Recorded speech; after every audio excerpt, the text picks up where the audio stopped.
Looking forward to seeing what Jonathan is doing in his Yawgmoth list. I have not seen any of the updated lists on this one.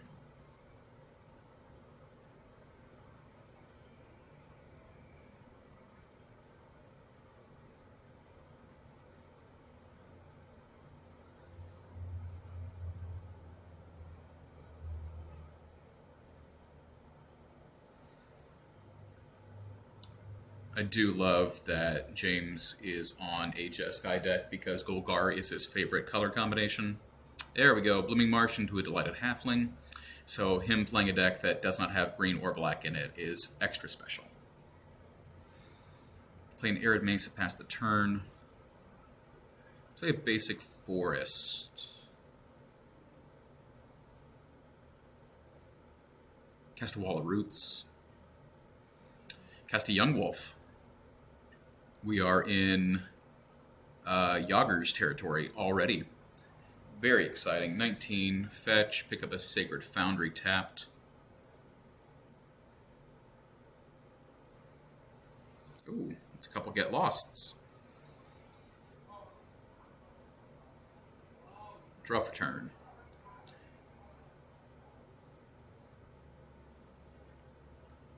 Stoneforge? Stoneforge. Let's see what he's going to go and get.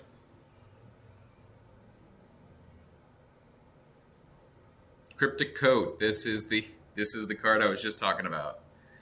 I believe it costs 2 and a blue.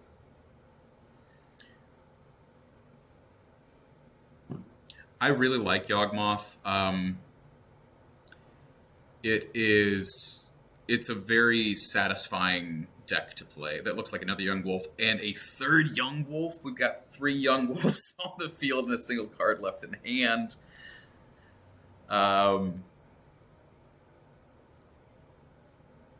Why not?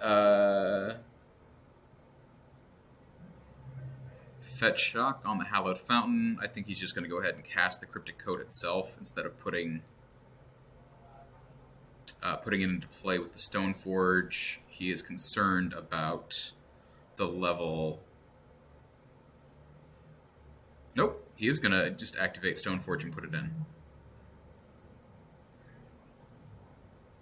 But yeah, Yawgmoth is a very satisfying deck to pilot. Sometimes you just feel very, very smart, and other times you just feel like you are the dumbest person in the world. And then he will cast what looks like a Shadow Spear. So we've got a 2/2, and I'm not sure if he can flip that one up. I did not see if it was a creature or not, and he's not going to show us. Jonathan is fetched. He'll grab a Dryad Arbor. So the Ward 2 is especially relevant because Yawgmoth, to put counters on, does have to target.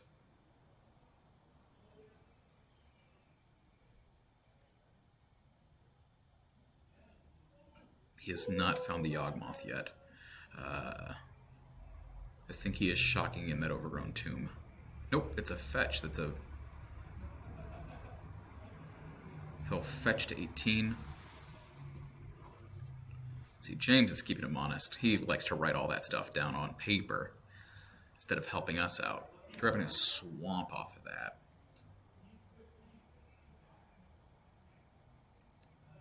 Three mana. Make it uncounterable. Takenuma.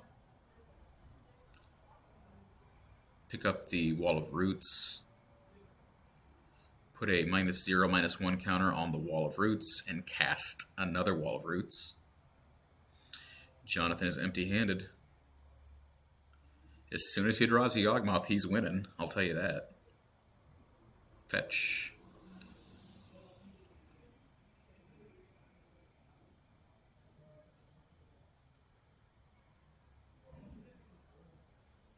Going ahead and equip the Shadow Spear. Cast an Inti. Inti is another good card. Whenever I think you can call it if you do !card and !card all one all one call space Inti. It should be able to. I can't call anything up in the chat, unfortunately. It makes things a little difficult with this. So, Cryptic Coat first is INTI.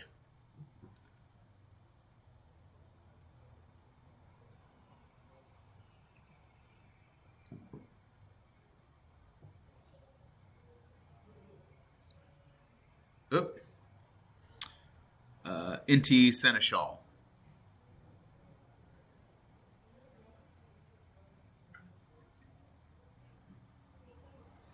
So he gets to grow that every time. He can exile a card. Looks like he exiled a Hallowed Fountain. But he had already played a land for turn, I believe.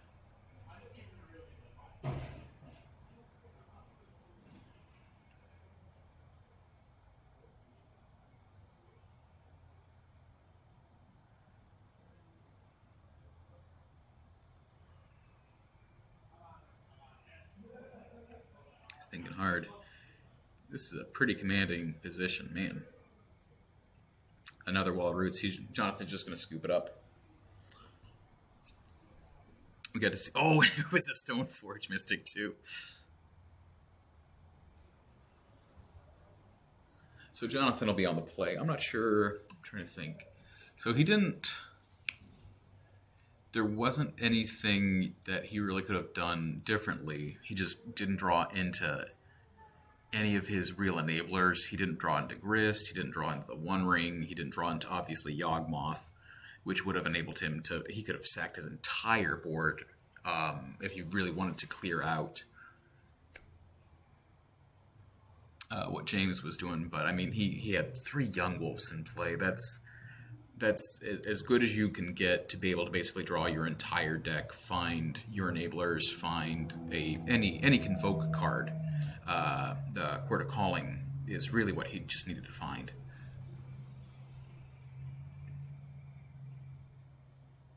Not sure what James has in his sideboard. I know I looked through his deck earlier. So I know of 2 things. So the 2 other blue cards that he has in his sideboard were Dovin's Vetoes, which are not good in this matchup, so there's no way that he's bringing that. Well, they're not dead cards, but Court of Calling is really the only thing that you're going to be hitting with it, which I don't think it's really worth.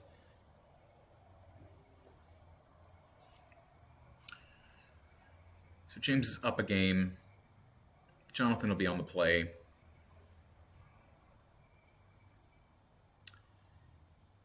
And James knows how to work these little life counter apps.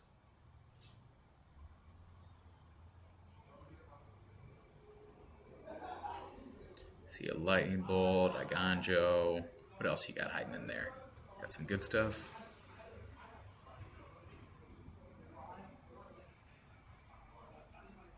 We still have 42 minutes left in this round, too. Actually, yes. So for Modern tonight, we saw our Titan Shift player go and get the red-green Surveil land to try and test out some things, and our Rhinos player on the ley line of the Guild Pact was also running at least one of the Surveil lands. I think they fit much better into Modern than they do really in Legacy. So Jonathan will start off with what looks like a Blooming Marsh. Blooming Marsh into Young Wolf. Fetch Shock. We'll get a Giver of Runes. That's pretty good.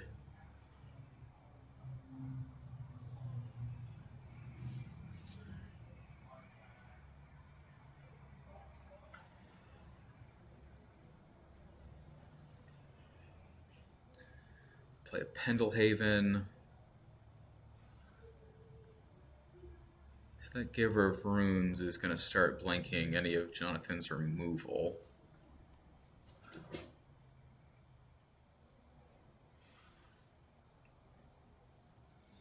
So what is he thinking about here? Just going to pass.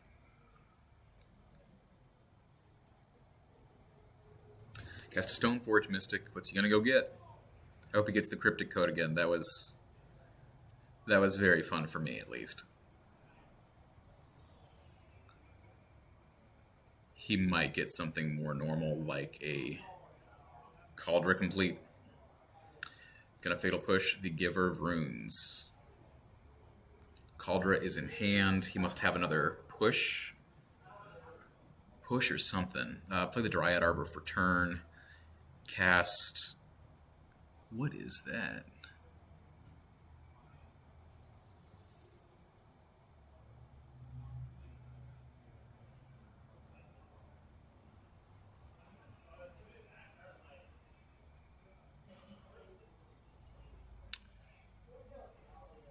What in the world is that card?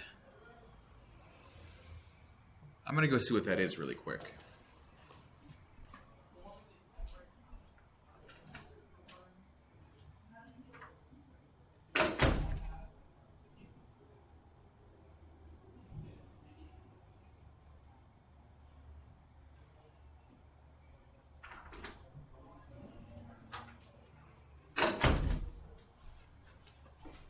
It was a Legion's End. That's the card that I couldn't tell what it was.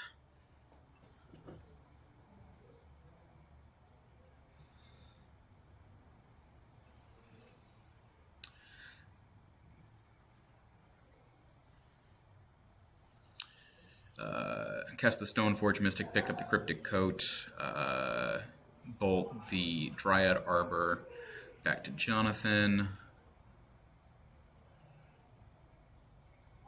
Push the Stoneforge Mystic, swing for 1 with the Wolf. He left the green up. He could have gotten some more damage in with that Pendelhaven if he really wanted to. I'm not sure that there's anything in his hand that costs green that was worth doing that, though. Cast a Fable Nearbreaker. Oh, how's he doing at that? There you go. Make a Goblin Shaman. So there are 2 Solitudes left in hand, a Cryptic Coat. He's just playing with his hand up to make things easier. And we've got problems with our focus again. Let's see what is going on here.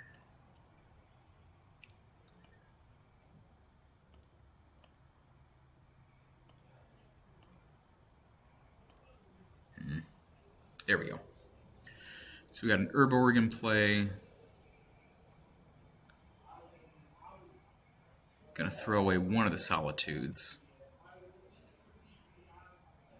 So Solitude, Cryptic, Cauldron, and Unknown card left in hand for James. With a Goblin Shaman in play, he's gonna go ahead and cast the Cryptic Coat. He will disguise the top card, swing for 2, make a treasure. He will get blocked. Give it +1/+2 to protect it.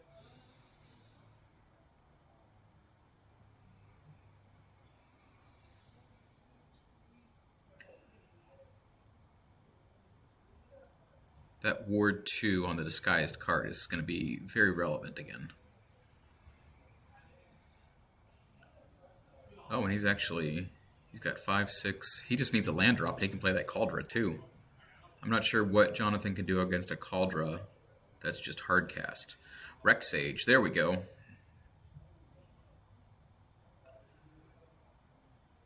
He could not target the Cryptic Coat because James had the mana up to return it to his hand.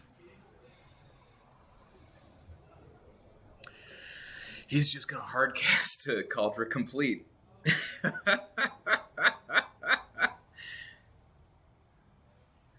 Usually if I'm playing Yawgmoth and the Cauldron Complete lands, I just kind of give up.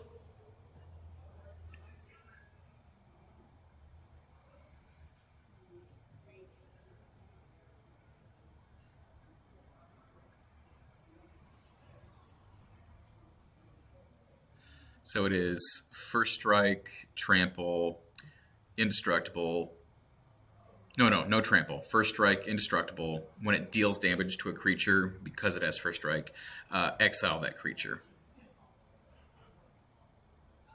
It's so stupid.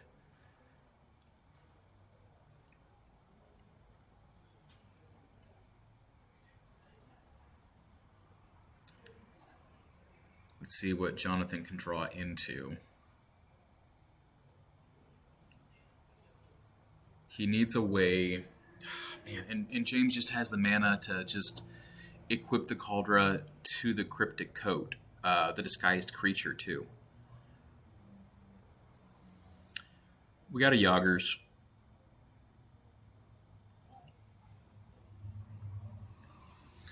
So with Yoggers in play, the Cauldron gets a little less. It's still, this is. He can bring down the amount of damage that's being done by just blocking, because I don't think it has trample. I cannot think of it as trample. He's just going to hard cast the Solitude too. Hard cast the Solitude, target the Yawgmoth. Why wouldn't you just target the Yawgmoth?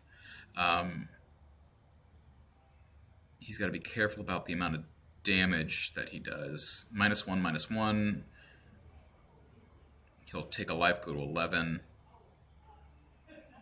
Undying trigger happens. Sacrifice the Rex Sage to finish that off. Draw another card, go to 10. See, if he can find his way out of this, he's going to feel so smart. -1/-1 there. Draw another card, go to 9. Yawgmoth will get exiled. He'll gain 2, go to 11.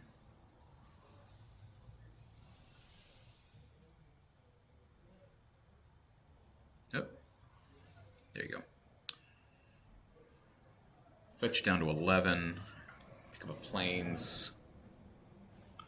Cast Stoneforge Mystic and go get Batterskull. Batterskull or a sword? Nope, Shadow Spear.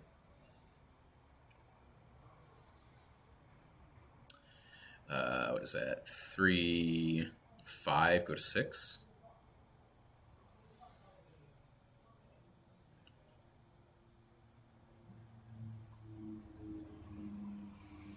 Shadow Spear is in hand.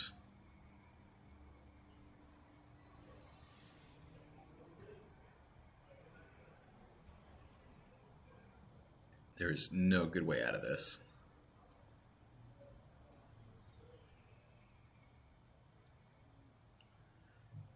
Jonathan's thinking through it.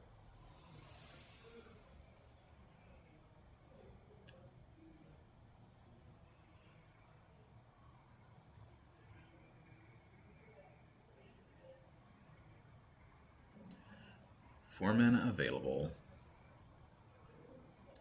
Gotta deal with the Cauldron.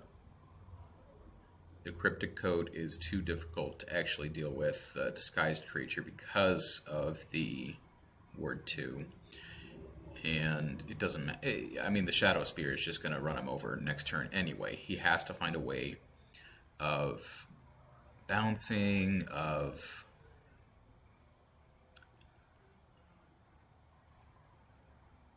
I just don't know what he would have.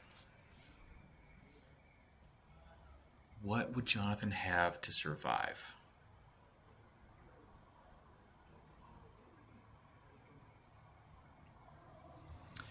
Findorsal, can you call up Cauldron Complete? Jonathan's just gonna... Oh, so Grist, Orcish Bowmasters, Wall of Roots, and Agatha's. Yeah, there was just nothing. There was nothing in hand that gave him a way out. Ugh, that's rough.